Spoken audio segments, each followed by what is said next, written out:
எருசலேமுக்கு நம்ம போறோம். அங்க வந்து இஸ்ரவேல் மக்கள் என்னை புறஜாதியாருடைய கையில ஒப்பு கொடுப்பார்கள்.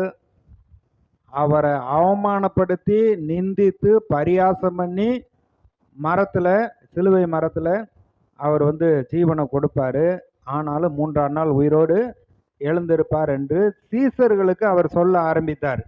இப்ப மத்தேயு சுவிசேஷம் 16வது அதிகாரம் 21வது வசனம். அது முதல் இயேசு தாம் எருசலேமுக்கு போய் மூப்பராலும் பிரதான ஆசாரியராலும் வேதபாரகராலும் பல பாடுகள் பட்டு கொலையுண்டு 3ஆம் நாளில் எழுந்திருக்க வேண்டும் என்பதை தம்முடைய சீசர்களுக்கு சொல்ல தொடங்கினார். 4 சொன்ன உடனே அடுத்த வசனத்துல பேதுரு அவரை தனியே அழைத்து கொண்டு போய், ஆண்டவரே, இது உமக்கு நேரிடக்கூடாதே, இது உமக்கு சம்பவிப்பதில்லை என்று அவரை கடிந்து கொள்ள தொடங்கினான். என்ன இயேசுவே, நீங்க எப்படி சொல்லிக்கிட்டு இருக்கீங்க? உங்களையே நம்பித்தே நாங்கள்லாம் வந்திருக்கோம்.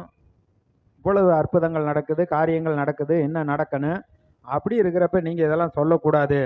அவரை திரும்பி பேதுருவை பார்த்து, எனக்கு பின்னாக போ சாத்தானே, நீ எனக்கு இடரலா இருக்கிறாய். தேவனுக்கு ஏற்றவைகளை சிந்தியாமல் மனுஷருக்கு ஏற்றவைகளை சிந்திக்கிறாய் என்றார். அடுத்த வசனம் சொல்றாரு, அப்பொழுது இயேசு தம்முடைய சீசர்களை நோக்கி, ஒருவன் என்னை பின்பற்றி வர விரும்பினால் அவன் தன்னைத்தான் வெறுத்து தன் சிலுவையை எடுத்துக்கொண்டு என்னை பின்பற்ற கடவன். அப்ப அவருடைய மரணத்தை குறித்து, உயிர்த்தெழுதலை குறித்து அந்த கடைசி வாரங்கள்ல பாத்தீங்கன்னா அவர் சொல்ல ஆரம்பிக்கிறார். மத்தேயு 20வது அதிகாரம் 18-19வது வசனம். இயேசு எருசலேமுக்கு போகும்போது வழியிலே 12 சீசரையும் தனியே அழைத்து, இதோ எருசலேமுக்கு போகிறோம், மனுஷகுமாரன் பிரதான ஆசாரியரிடத்திலும் வேதபாரரிடத்திலும் ஒப்பு கொடுக்கப்படுவார். அவர்கள் அவரை மரண ஆக்கினைக்குள்ளாக தீர்த்து அவரை பரியாசம் பண்ணவும் வாரினால் அடிக்கவும் சிலுவையில் அறையவும் புறஜாதியாரிடத்தில் ஒப்பு கொடுப்பார்கள்.